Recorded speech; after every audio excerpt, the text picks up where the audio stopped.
सभी लोगों को शुभ संध्या। आज हम लोग संधि के बारे में पढ़ेंगे और ये संधि का पहला भाग है जिसमें हम संधि के बारे में उसका परिचय प्राप्त करेंगे।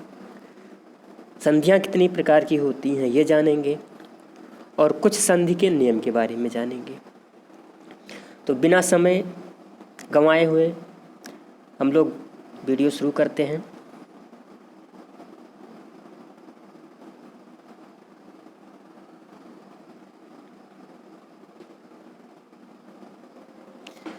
तो यहाँ पे आपके पास स्क्रीन पे दिखाई दे रहा है संधि।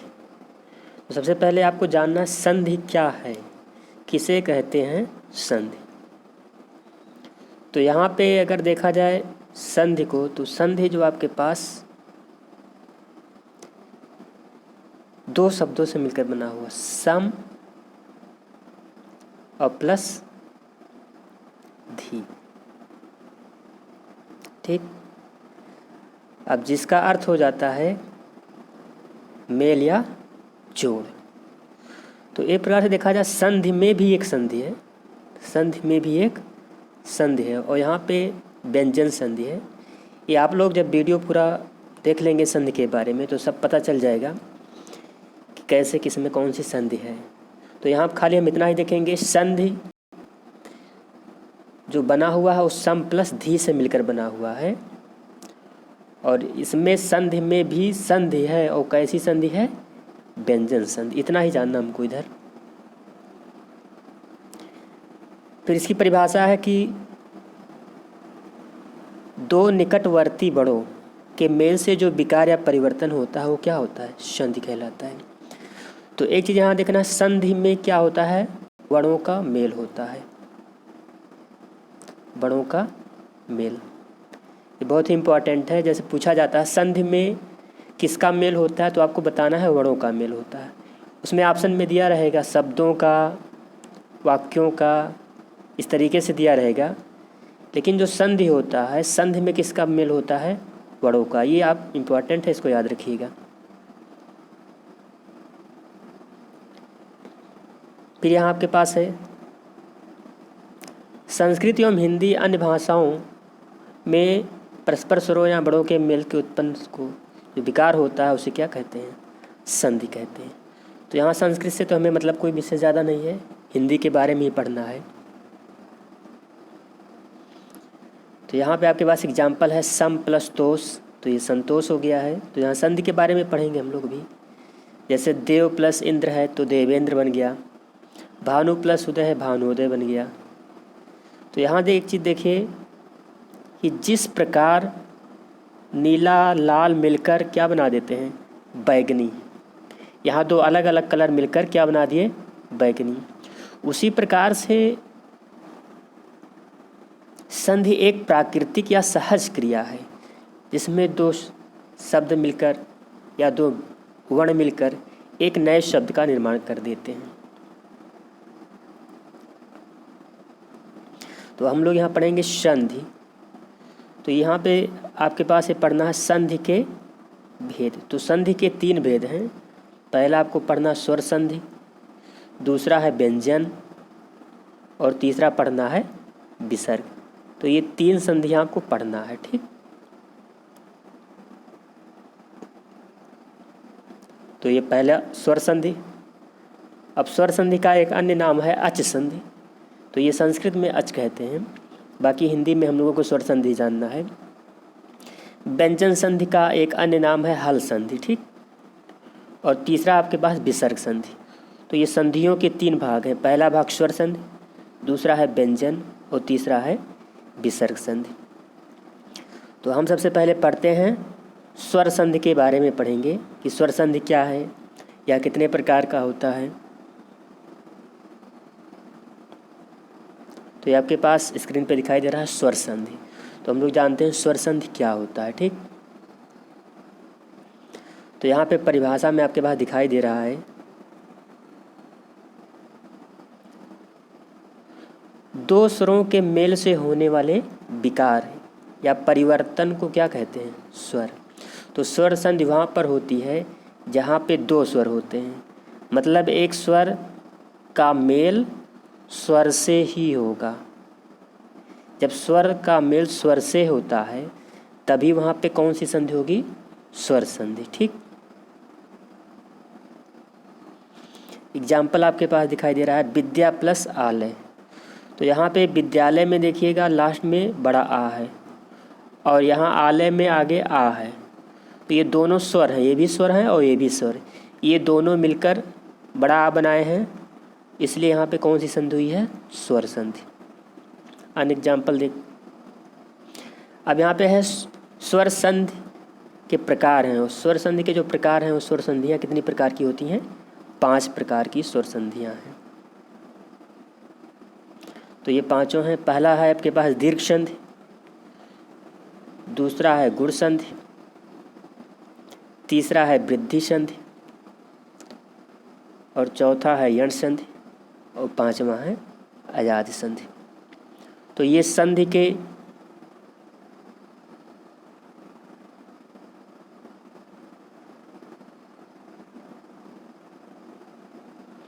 तो अब हम पहले पढ़ेंगे, सबसे पहले दीर्घ संधि क्या है।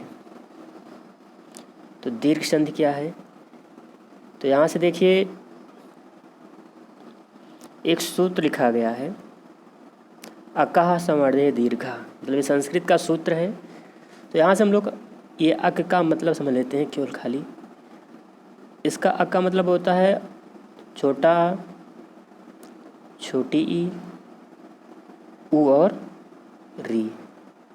मतलब अक कहने से ये 4 अक्षर आ जाते हैं। इसका कहने का मतलब है कि अकः समर्धे दीर्घा, अर्थात ये आ, ई, उ या री अपने से जब मिलते हैं तो ये क्या बना देते हैं? सामर्थ्य माने समान वर्ड से, मतलब आ जब आ से ही मिलता है। ठीक, समान वर्ड का मतलब है कि ई से मिले और उ से मिले और री से मिले। तो जब अपने समान वर्णों से ये मिलते हैं तो उसका क्या बना देते हैं? दीर्घ। अब जैसे इस छोटा आ का दीर्घ क्या होता है? ये बड़ा आ। ठीक, ऐसे छोटी ई, छोटी या मिलेंगे या जो भी मिलेंगे हमेशा क्या देंगे? उसका दीर्घ ही देंगे। तो इस सूत्र का अर्थ सबको समझ में आया होगा कि अकः माने ये 4 अक्षर आ, ई, उ और री। सावड़े माने अपने समान बड़ों से, मतलब आ का मेल आ से हो, ई का ई से हो, उ का उ से हो, री का री से हो। दीर्घे मतलब ये दीर्घ हो जाते हैं, तो ये अपने के ही क्या बन जाते हैं? दीर्घ बन जाते हैं। तो इतना ही समझना है, बाकी इधर परिभाषा लिखी गई है। तो ये प्रत्याहार है, इसका कोई मतलब नहीं है, संस्कृत के लिए है।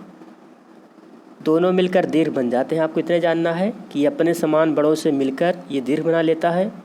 यहाँ आपके पास आ, ई, उ के बाद अगर क्या आता है? ह्रस्व या दीर्घ आ, उ, ई आए तो दोनों मिलकर क्या बन जाते हैं? दीर्घ। दीर्घ आ दीर्घ ही और दीर्घ उ हो जाता है। ठीक,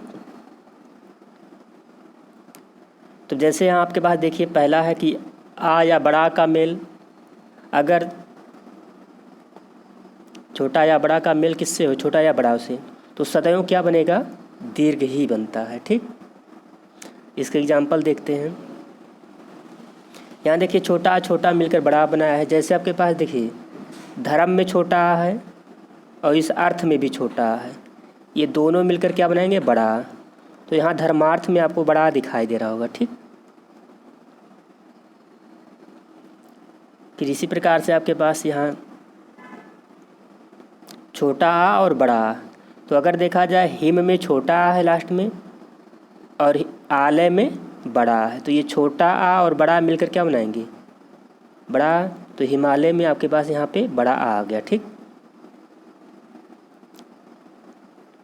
इसी प्रकार से पुस्तकालय है, यहाँ छोटा आ और बड़ा आ मिलकर क्या बना दे रहे हैं? बड़ा। पुस्तक में छोटा आ है और आलय में बड़ा आ है, दोनों मिलकर बनाएंगे बड़ा ही।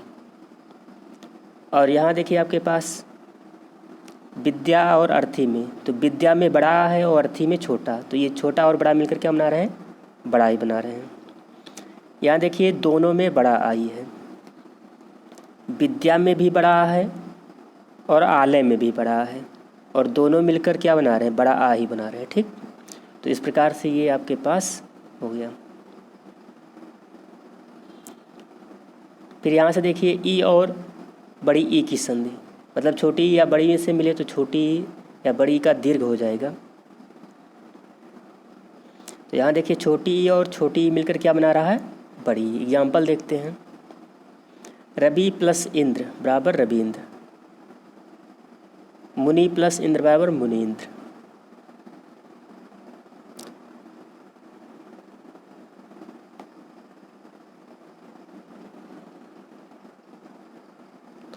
तो यहाँ दोनों एग्जाम्पलों में आपके पास छोटी ई और छोटी ई दोनों मिलकर बनाए बड़ी ई। जैसे इस रवि में क्या है, यहाँ छोटी ई दिखाई दे रही है ई, और इस इंद्र में छोटी ई है, ये दोनों मिलकर क्या बना दी, बड़ी ई।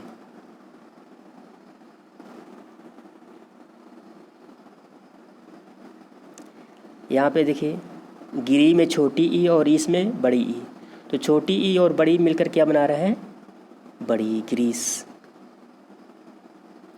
मुनि प्लस ईस बराबर मुनीस। यहाँ पे बड़ी ई और छोटी ई देखिए क्या है, मिला के बना रहे हैं मही में बड़ी ई, यहाँ देखिए मही में बड़ी ई और इंद्र में छोटी ई, दोनों मिलकर क्या बनाए हैं, बड़ी ई, तो बन गया ये महेंद्र। नारी में बड़ी ई है, इंद्र में छोटी ई, फिर भी दोनों मिलाकर क्या बनाएंगे, बड़ी ई, नारेंद्र। तो यहाँ बड़ी ई बड़ी ई। नदी में देखिए बड़ी ई है और ईस में बड़ी ई है, तो दोनों मिलकर बड़ी बनाए। फिर यहाँ माही प्लस ईस बराबर महीस।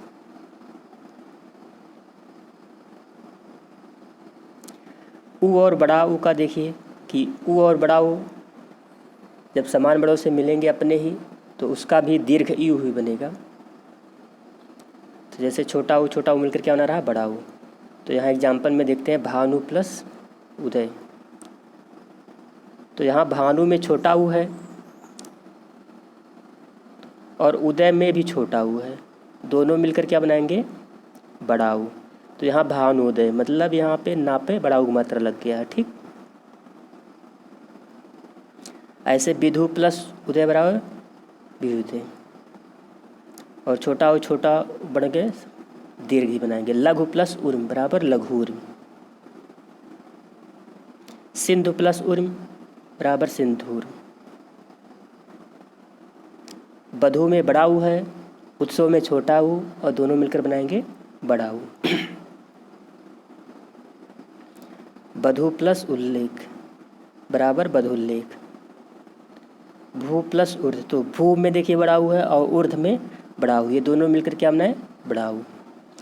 तो ये आपको समझ में आ गया होगा। ऐसे बधु में बड़ा ऊ है, ऊर्जा में बधु ऊर्जा है, होगा बधु ऊर्जा। तो ये आप स्वर संधि का पहला भाग पढ़े, जिसमें दीर्घ संधि के बारे में पढ़ाया गया है। मुझे आशा है कि आप लोगों सभी लोगों को समझ में आया होगा। और एक बार पुनः वीडियो आप ज़रूर देख लीजिएगा, जो नहीं समझ में आया होगा आपको समझ में आ जाएगा। वीडियो देखने के लिए आप सभी लोगों का बहुत बहुत धन्यवाद।